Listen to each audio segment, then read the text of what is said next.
सभी का मंगल हो। आज का विषय है ड्रॉप। जो 10+2 पास करके नॉन मेडिकल मेडिकल क्या कहते हैं कॉमर्स वाले जो बच्चे होते हैं, अपने प्रोफेशनल जिसमें भी जाना होता है, इंजीनियरिंग में, मेडिकल लाइन में या मैनेजमेंट लाइन में, वो ड्रॉप कर देते हैं। इस ड्रॉप की मैंने हेडिंग भी 1 2 3 4 करके डाली है, तो इसका मैं आपको खुलासा कर रहा हूँ। मेरे प्यारे बच्चों और बच्चों के माता पिता हूँ, आप इस चीज़ पर गौर करिए। ड्रॉप कब कराना चाहिए बच्चों को? पहला ड्रॉप तो बिल्कुल जायज़ ड्रॉप है। उसका मैं आपको बताता हूँ कि बच्चे ने क्या कहते हैं, हर बच्चा, एक उदाहरण के लिए इंजीनियरिंग का है। अब इंजीनियरिंग में क्या हर एक को कहते हैं आईआईटी चाहिए, नहीं हुआ तो एनआईआईटी चाहिए, उसमें नहीं होते सपने होते हैं, नहीं हुआ तो फिर मेरे को क्या कहते हैं गवर्नमेंट के अच्छे कॉलेज चाहिए।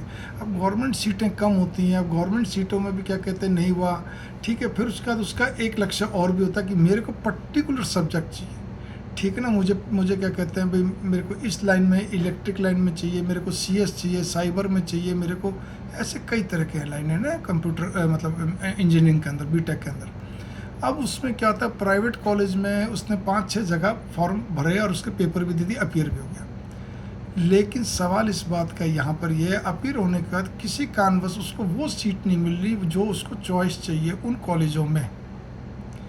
तो वो देखता कि भाई मेरे को गवर्नमेंट में भी नहीं मिली, जो अच्छे कॉलेज थे 5-6 मैंने फॉर्म भरे थे उसमें भी नहीं मिला, फिर भी वो दिमाग लगाता कि मुझे और कोई भी अच्छा कॉलेज चलो और मिल जाए उधर, इसी बेस पे जो भी थर्ड राउंड में क्यों होते 1 2 3 राउंड हुए, काउंसलिंग जो होती है, तो नहीं हुआ तो फिर वो सोचता भाई अब मुझे कहते हैं ड्रॉप लेना चाहिए। मतलब उसने सारे प्रयत्न कर लिए, वो हिम्मत नहीं आ रहा है, अभी भी हिम्मत नहीं आ रहा है, लेकिन उसके सारे प्रयत्न हैं। प्राइवेट कॉलेज में भी क्या हुआ कि उसको मिल रहा है, लेकिन कई बार क्या रहता है कि देखो फीस बहुत ज़्यादा होती है, जो भी मतलब ऑब्वियसली गवर्नमेंट के मुकाबले में तो बहुत ज़्यादा होगी ना, ठीक है, वो उतनी पार नहीं कर मतलब नहीं दे पाने में असमर्थ है, जो भी कुछ कारण हो, तो वहाँ तक भी उसकी मजबूरी को भी समझ में आता है और वो ड्रॉप ले लेता है। इस सारी स्थिति मैंने बताई आपको इसीलिए, ठीक है।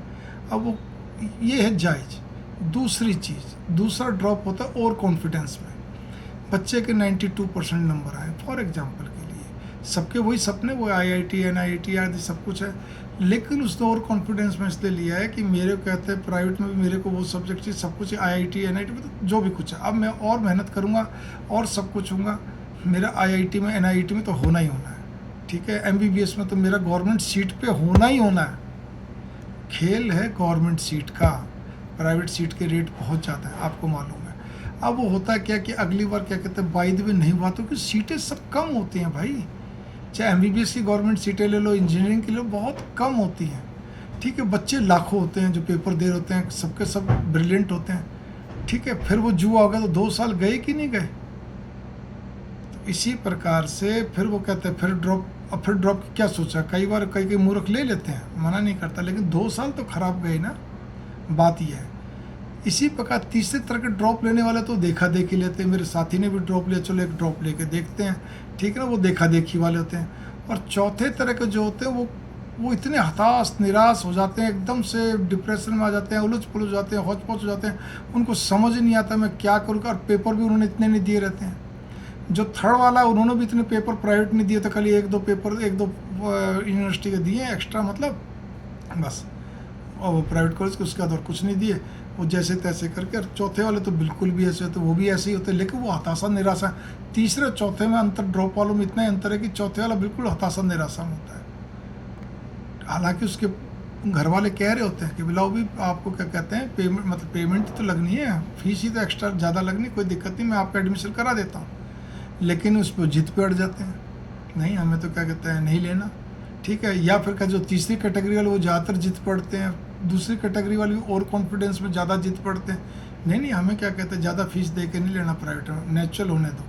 वो नेचुरल में कई बार इट्स ए ग्रेट फ्लू, एक बहुत बड़ा तुक्का हो जाता है, हो गया तो हो गया, नहीं हुआ तो फिर गवर्नमेंट सीट तो नहीं मिली ना आपको, वापस से प्राइवेट सीटें मिली है, वो अलग बात है। अब आपको मनोवांछित सब्जेक्ट भी मिल रहा है और स्ट्रीम भी, और मनोवांछित कॉलेज भी मिल रहा है, ठीक है ना, लेकिन आपको गवर्नमेंट सीट तो तब भी नहीं मिली ना। आप इस बात, आईआईटी एनआईटी तो नहीं मिला, गवर्नमेंट सीटों में एमबीबीएस का तो आपको नहीं मिला चांस। तो इसीलिए बहुत ही बुद्धिमत्ता से चलो, हताशा निराशा की जरूरत नहीं। जो 3 कैटेगरी बात की हैं उनमें कोई दम नहीं है। ये बच्चों आपका बचपना है, आपकी मैं कहूँगा बल्कि बहुत बड़ी भूल चूक है, ठीक है, ऐसा नहीं करना चाहिए। बस समय को ध्यान रखो। आज के पिछले कई वर्षों से, मैं तो जब से होश संभाला तब से पिताजी एक ही चीज़ कहते रहते, समय की कीमत है, समय का ध्यान रखो। ठीक है ना, मैं सुनता भी आ रहा हूँ, तो इसीलिए इस चीज़ पे गौर करिए। समय को पढ़, मैं ये नहीं कहता कि आपको एक बार ड्रॉप करा हुआ है, 2 बार ड्रॉप करे हुए बाद में आपको अच्छी चीज़ नहीं मिलेगी, मिल सकती है, कोई बड़ी बात नहीं, लेकिन एक जुआ तो हो गया ना, मन में जब तक धुकड़ पुकड़ तो रहेगी। इसके लिए मैंने इतनी बात कही है।